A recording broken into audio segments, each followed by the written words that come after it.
The following has been paid for by the Penn's World Order. 2 videos in one day, quite possibly 3. Yes, boys and girls, it's that time of year. It is time to go after the legendary Silver Chalice as a team will go for the titles yet again. I know I've done 2 wrestling videos this week, but I'm not talking about that. The Stanley Cup Playoffs are upon us. The season's upon us. It's that time of year. Checking in game 7s. There's to cheer. Overtimes and goaltenders and players we hate. We'd enjoy all these games if some of them didn't suck. But it's upon us.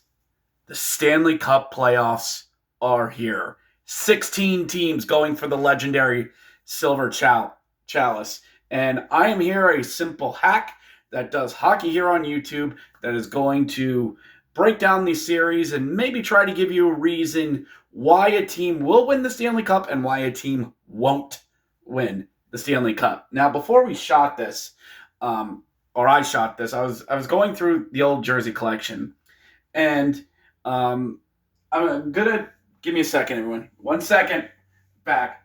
So I will admit I was gonna wear this. I have a Vegas in my collection, a golden one. It's Peter Angelo. I have this, and I was going to wear this during the video. But I know I don't have enough of an audience that's going to look at me and go, oh, well, you cover the Pens all year. Why are you wearing a Vegas? Or, you don't care about us? All right, so let me reset that take for a lot of people. Vegas is my West Coast girlfriend. All right? Vegas, my West Coast girlfriend. I'm married to Pittsburgh, but Vegas is my West Coast girlfriend. We have an understanding. All right? That's why I'm still wearing the Pittsburgh in this. Let's go. So, again, we're gonna start in the East with this. Start in the East, and we are going to start with the Battle of Ontario as you are looking live at Scotiabank Place and the Tire Center there in Ottawa, as the Toronto Maple Leafs will take on the Ottawa Senators in the first round. I think that series, the schedule's already been out. Yes, the series will start on Sunday, 7 o'clock start there in Toronto. All these series are 2-2, 1-1, and 1, which means 2 in Toronto, 2 in Ottawa, and then back and forth between Toronto and Ottawa. So this series saw Ottawa go on a great run this year, a very much a surprise team in terms of getting in terms of one of the wild cards. People were not expecting them to get in, much less a lot of other prognostications. They finished at 44, 30, and 7. 7, they lumped together the shootouts and overtime losses for 95 points on the season. That was good enough for a wild card number 1. So the Toronto Maple Leafs, no introduction needed for this team. Matthews, Mardner, Tavares, Stolarz in goalie, a team that cycled 4 goaltenders this year, the legendary suffering of Steve Dangle, and all of that in Leafs Blue Nation. And according to the ESPN thing here, I got them taking a look at, the leading scorers for each team is Mitch Marner, who had 100 points for the Maple Leafs, and Tim Stützle, who had, does math, 76 points this season. As I was looking over the lineups for these two teams, I mean, Toronto, I don't even need to tell you of how good they are. Forward-wise, it is stupid how ridiculous how good they are. Their defense, good, is fine, is good enough. Their goaltending has gone really well with this year with Joseph Woll and Anthony Stolarz. Stolarz doing pretty good as of recently, getting a shutout in a game that helped clinch them the Atlantic Division this year. For Ottawa, it's been the Linus Ullmark show, as he's been decent there on the back end. But Ottawa's had a lot of young talent coming forward. Batherson, Stutzel, Brady Tkachuk. as well. Ottawa has had some good talent come out of Belleville that I've seen in the American Hockey League. The thing is with this series right here, everything screams that Toronto should win this series in 6. Toronto in 6, they win in Ottawa, and we're done. And Steve Dangle gets to do videos into May. The thing is, God, Ottawa could go on a run. Ottawa feels so much like the nobody believes in us team, which is always deadly. And a reason why Toronto should win the series, they have the forward talent to absolutely destroy Ottawa.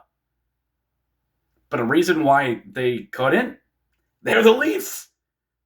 They've effed up so many first rounds over the past couple of years. There's no reason not to believe that they won't mess this up. That Anthony Stolarz will turn back into American Hockey League goalie. Joseph Woll will get injured. The core 4 will stop scoring. Max Domi will do a costly turnover to Tim Stintzel that'll turn into a game-winning goal. Stupid things like that. Ottawa, I think this is a gritty, young enough, low-scoring team, is one that is built to perhaps take on Toronto. If this was any other team that Ottawa was facing, they'd be done. But a reason to believe that Ottawa won't, they're still kind of young. This is an Ottawa team that hasn't been to a playoffs as of recently. And even though they do wear those beautiful black jerseys, I want Toronto to lose for the memes, but not this year. Not this year. I'm going to say the Maple Leafs in 6. Maple Leafs in 6. It's Orichalcum's razor. Go with the most obvious solution is the correct one. Toronto, I nearly said Ottawa. Toronto in 6. So let's move on. Up next, we go to Florida. As the Tampa Bay Lightning take on the Florida Panthers, we go to Amalie Arena. And what is it? Emirates Banks Center there in Florida? Florida as it's Panthers versus Lightning. Lightning had 102 points this season, 47, 26, and 8, while Florida team had 47, 31, and 4, as the Florida Panthers are your current, reigning, and defending Stanley Cup champions. So the top scorer for the Tampa Bay Lightning has been Nikita Kucherov, who has just gone on a complete FU tour with 121 points. That's not going to get him the Art Ross. Leon, I think, has got that one. And for Florida, it's been Sam Reinhart, who has, is that a 2? That's a 2. With 81 points, the top scorer for the Panthers. So the Panthers are going to try and run it back. And as I often say, to quote Don Cheadle from Ocean's 12, you don't pull the same gag twice. This team is going to try and do the same thing again. They're going to try and timely goal and sandpaper themselves back to the Stanley Cup Finals and ride the back of Sergei Bobrovsky yet again. This is a tough sandpaper team that loves to get in your face, that loves to mix things up, and nobody likes to play them. Not to mention the Four Nations face-off really generated a lot of jerseys for this team. The Tampa Bay Lightning, no Steven Stamkos. Tampa Bay just looks around and goes, Steven Stamkos, who's that? Who's that? I deleted him off my Instagram. Who's that? Who's Steven Stamkos? They've really gotten by with a lot of their talent that they have, especially, again, Nikita Kucherov, just destroying people. Anthony Cirelli, Brandon Point. This is the Tampa Bay Lightning that the end of the 2010s in the bubble hockey tournament that nobody liked because they have depth scoring and guys from out of nowhere in their forward, even on their defensive, will score goals, and Andrei Vasilevsky will stop everything in front of him. This Tampa team is scary. And I'm going to take the Lightning I'm going to take the Tesla team. Not that Tesla. The team that has the giant Tesla there in the arena. Because when in doubt, at least picking stuff like this, when in doubt, look to the bench and your goaltending. And look at that combo and say, are those going to win me a game 6? Not a game 7. Too much randomness can happen in a game 7. But a game 6, you're down 3-2 on the road. You have to go to somebody else's barn, and you have to win that to force a game 7. Who do you look at? And I look at Andrei Vasilevsky and John Cooper and say, those guys have done it before, and I will trust Andrei Vasilevsky in that moment. So give me Tampa. I'm going to say Tampa in 7. This could be a very lengthy series between these two teams, and you know what? I don't have a problem with that. Let's keep this going. We go to the Metropolitan Division, and we go to Chinatown. There in Washington, D.C., where the Capital One Arena is, and we also head to Belle Centre there in Montreal, as the Washington Capitals will take on Les Inhabitants de Montreal, otherwise known as the Montreal Canadiens. Montreal snuck in at the 58th minute, crushing the dreams of the Columbus Blue Jackets in that beautiful story. But alas, the hockey gods just said it wasn't meant to be. So the Canadiens get in. The Washington Capitals have been a machine all season, consistently one of the best teams in the entire league. Ovi went down for about a month, and this team just still kept coming. As someone who watches their prospect products, Connor McMichael coming into their own, Alexei Protas being a really good scorer, Ethan Frank, a young fourth liner, he's going to be a bottom sixer with them next year. The defense playing really well. Injuries haven't cost him a lot this year. Ovi finally gets the goal record and does the thing. And then, well, even before that happened, this team's weakness is in goaltending. That they are trusting Logan Thompson, and they're trusting Logan Thompson to lead them through the postseason, and Charlie Lindgren to lead them through the postseason. Who? Exactly. I get both of them have had good seasons. But ever since Logan signed his extension, he has fallen off, and fallen off hard. And I think Thompson might be injured as well. One of the two goalies has been injured, but they called one up from the Bears. Clay Stevenson is with them. He was getting started in game 92. We will see if that holds as we head into the playoff series themselves. Les Canadiens, as well, is just a young, hungry team playing with house money. Nobody expected Montreal to get here. In a little preseason, me and my friends picked the over-unders for teams, and we get 3 teams that we have to pick the point total exactly. And I had Montreal, and I picked 57. Montreal went 40-31-1 for 91 points. The Capitals went 51-21-9 for $111. Their series will start on Monday there in D.C. Everything again screams Washington should win the series. Why should Washington win the series? It's Ovechkin and their boys. They turn it on. They crush Montreal. And all they need is a little bit of goaltending. A little bit. And I think they have more than enough on the back end to make up for it. This team is a machine who stomps your dreams. How could Montreal win this? They just hope Capitals capital. I mean, Capitals have blown more series. And the Capitals actually lost to this Montreal team over a decade ago. But that's another show.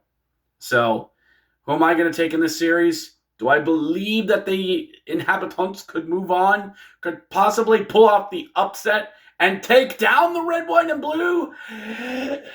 No. Let's not overthink this, boys and girls. Don't overthink this. I'm going to say Capitals in 5. If there's any series that screams a gentleman's sweep, it's this. Will I be surprised if it goes 7? Nah. But I think this has the biggest possibility of being a gentleman's sweep. What is a gentleman's sweep, you ask? Is a team take games 1, 2, and 3, lose game 4, and win game 5. That is a gentleman's sweep. Give me the Capitals. Up next, we go to PNC. Is it still PNC Arena? What is it? A Lavarn Bank or something?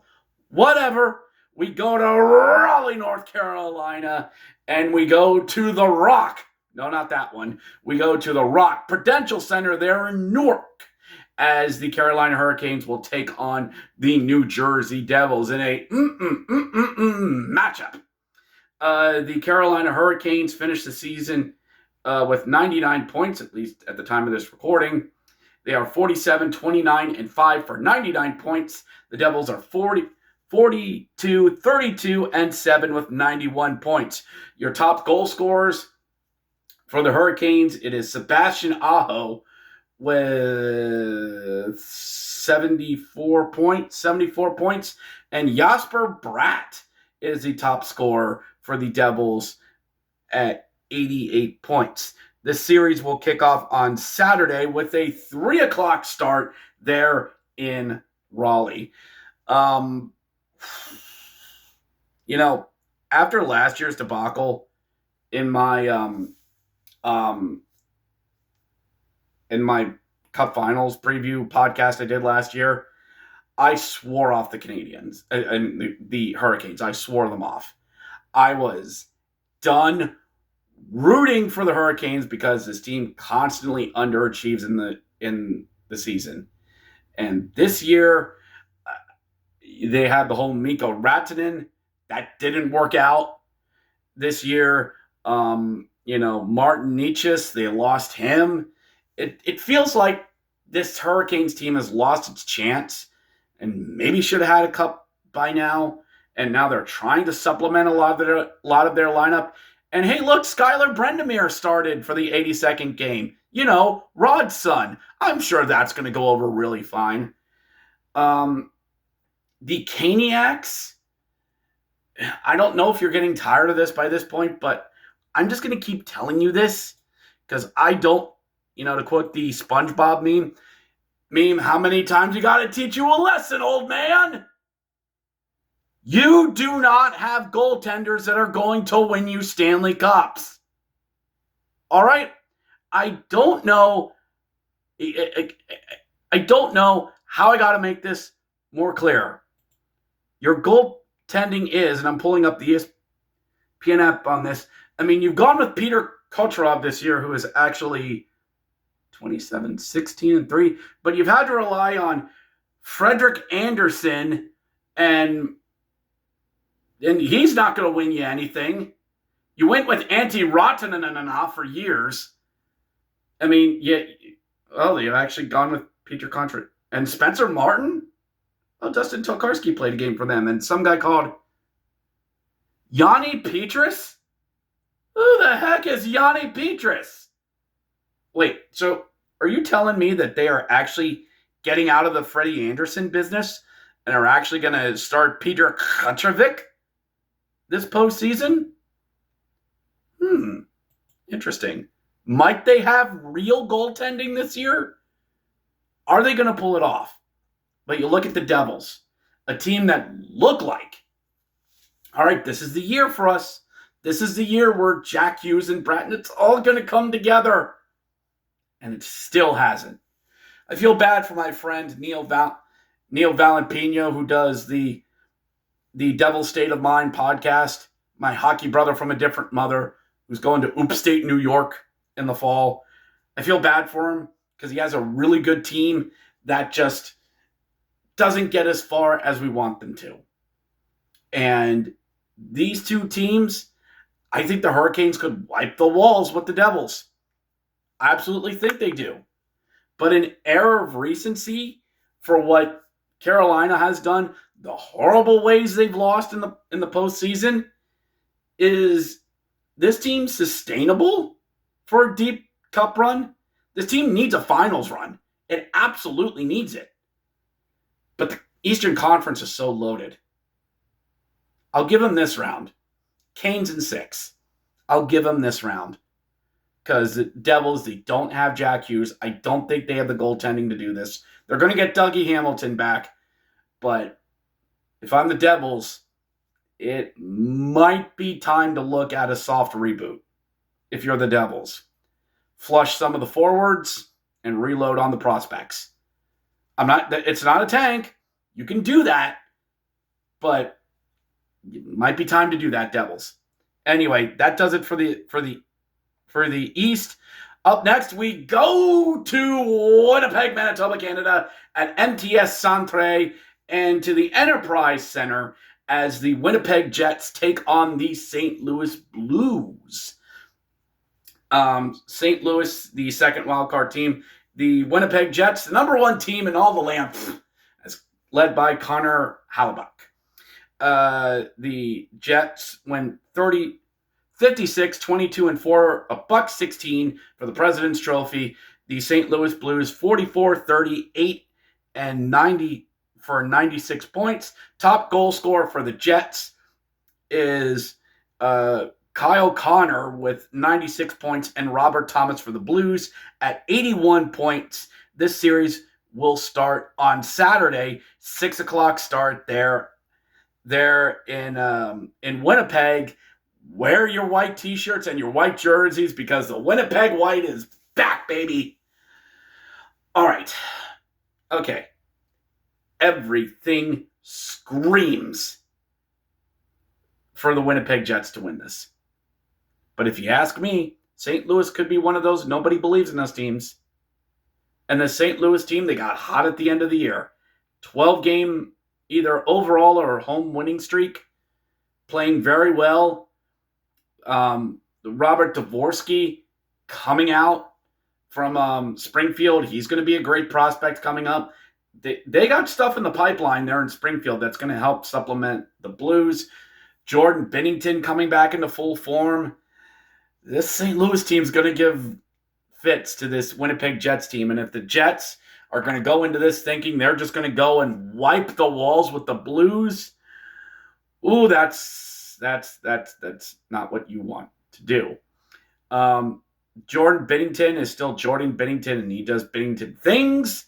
And my thing is with this series, it reminds you last year when it looked like Winnipeg could absolutely destroy the Colorado Avalanche, and Colorado just came in and nuked the Jets. The Jets are going to have to heavily rely on Connor Hellebuyck, who needs to have a great postseason. So do the Jets. And I'm going to take Winnipeg in 7. This is going to be a hard, long series. I think Binnington steals a game. I think Connor throws up a game. I think there's going to be a game where the Jets are going to shoot themselves in the foot, and this series is going to go 7 when it should have gone 5 or 6. Give me the Jets.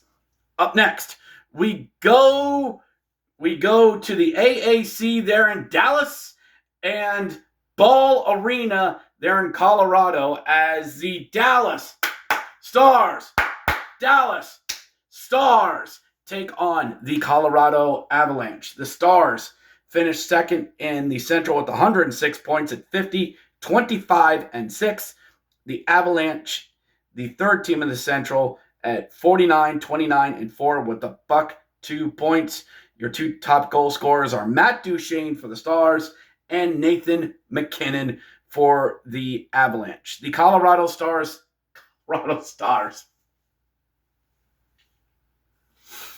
The Dallas Stars have not been playing their best hockey coming in. This was a team that lost to Nashville 2 days ago. That Dallas has been literally stumbling and limping into the playoffs. They might be without Jason Robertson for this series. Oof. But they might get some players back too. Dallas on paper should win this series. Should absolutely win this series. And the Dallas Stars have been chasing getting back to the finals since the bubble hockey tournament. But we don't talk about the bubble hockey tournament. That was a fever dream. I wonder if Dallas can really get back there. They got back to the Western Conference Finals, lost to lost to the Vegas Golden Knights, who went on to win the Cup. Lost to Edmonton in stupid ways last year. I'm just not sure if Dallas can handle these expectations that are put upon them. And also, you don't win cups with Peter DeBoer at the helm. The Avalanche, they are going to get Landeskog back. They're getting bodies back. And this Colorado team ain't going to stop for anyone. This is where I'm putting the upset in. I am taking Colorado in 7. Colorado, this series starts Saturday at 8:30. Game 1 in Dallas. Now, the one thing Dallas is going for them, the AAC is a really tough place to play hockey. And it's always fun to watch the Stars on TV because that is a great arena built for television. But so is Ball Arena. That's not an easy place to play either. I'm going to take Colorado, but I will not be surprised if Dallas wins this series. This is 50-50, a 50-50 series. So, up next is we go to the Pacific Division as the champion of the Pacific Division, the Vegas Golden Knights. Open the gates, ring the bells, and throw the confetti. The Golden Knights reign yet again, taking on the Minnesota Wild. They're at T-Mobile Arena and the XL Center, respectively. Your top scorer for the Golden Knights had 108 points. The Wild had 97 points. Jack Eichel, your leading scorer for the Knights, and Matthew Boldy, your leading scorer for the Wild. The series will kick off on Sunday, 10 p.m. Eastern Standard Time, there at the Fortress that sits right between New York, and MGM Grand there on the Strip. How do I know that? So, this series. It's been a fun ride, Minnesota. I mean, it's Marc-Andre Fleury's last run. You got Ekbat. You got Exon Ekbat. Matthew Boldy's playing great. You had this amazing last-second goal and then OT goal to get you into the postseason. That's great. But guess what? You spent everything trying to get in. And I think Vegas takes them out in 6. The Minnesota Frost is going to be playing longer hockey than the Minnesota Wild. Go Google who the Minnesota Frost are. I just think Vegas is much more loaded. Absolutely more loaded. My only concern for Vegas a little bit is their goaltending. But Vegas is a team that can put up points in bunches. And when you can put up 5 to 6 goals in the playoffs, who cares about goaltending? I mean, seriously, who needs goaltending? Like, you're fine. Because, I mean, who they have in net? I mean, Adin Hill's been serviceable. He's been 32-13-5 this season. And Ilya Samsonov's been good in relief. He's been fine. Serviceable. So they're going to run it with Adin Hill this year. The Wild, it's going to be Gustafsson. Do not expect Marc-Andre Fleury there at all. He's just along for the ride. I'm not going to get too cocky with how much I love Vegas. I'm going to say Vegas in 6. Vegas takes it. And lastly, we go to Crypto.com Arena and the big oil drum up there in Edmonton as the LA Kings take on the Edmonton Oilers again. For the 4th straight year, these two teams play each other. My goodness.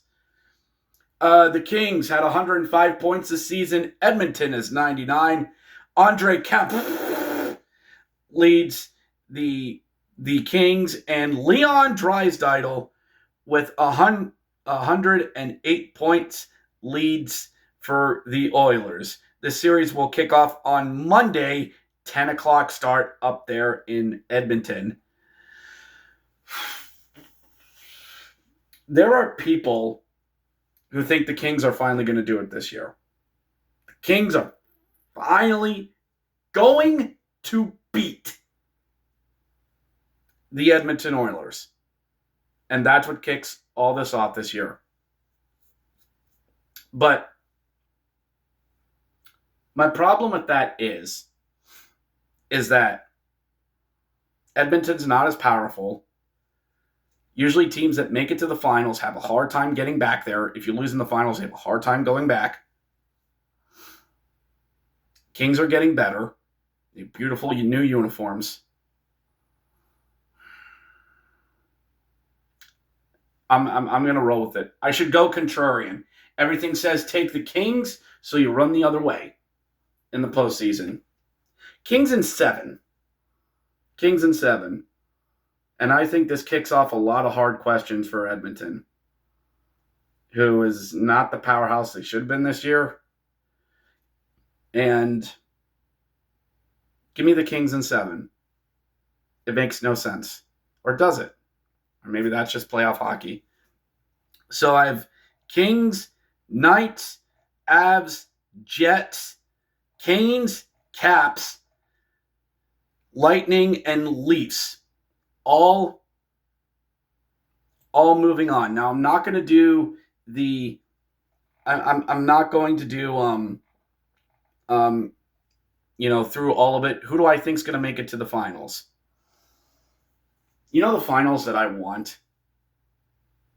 I want all Canada, Toronto, and Winnipeg. Connor Hellebuyck goes on a run. Toronto plays up to their full potential. You have an all-Canada final. Can you imagine that in this political atmosphere? But yeah, we're going to have stupid country booing in this. But can you imagine that? You imagine Winnipeg and Toronto. The thing is, though, I think this might be Washington's year. I think everything that's happening with Ovechkin, I really hope this team hasn't crapped out because of Ovi getting the record and they've just played horribly. I want to believe that they're going to turn it around and go on an absolute freaking run. The Caps have the best shooting percentage of 5-on-5. They are deep. I know their goaltending isn't the best, but if your offense is doing great, you don't need elite goaltending. It's been done before. You need just good enough goaltending. I would like to see a Toronto-Washington Eastern Conference Finals. I think that would be so much fun. But I also want to see Vegas. I want Vegas-Washington as a rematch of that 2018 final. Run it back once again to see if Ovi and their team can get another cup for him on his way out. But it is going to be extremely tough coming out of the West. Colorado, I think, could get healthy at the right time and go on a run, and they could absolutely make it to the finals. Dallas could get their crap together and go on a run as well, and so is Winnipeg. But considering what happened earlier this year, we're going full USA versus Canada. And we're going with the Battle of the Dubs. Give me Winnipeg and Washington. That's right. Our nation's capital versus out there in Manitoba. Give me USA versus Canada in the finals. And Ovechkin, a Russian, ends up being the MVP of the series. That's right. Give me all the chaos. Give me all the chaos you want, hockey gods. Give it. And then we'll have the draft. The free agency hurricane will hit. Schedules will be put out. And then silence. And then all will be quiet. So I will tell all of you hockey fans this. Love, hug, and cherish whatever hockey you have left because it will be gone before you know it. So that'll do it for this. I'll do a hacks guide to the Stanley Cup Finals as a loving tribute to friend Urinating Tree who does this as well. Enjoy the hockey, everyone. Thank you so much. We'll catch you next time. Go get the cup and enjoy it. Catch you next time.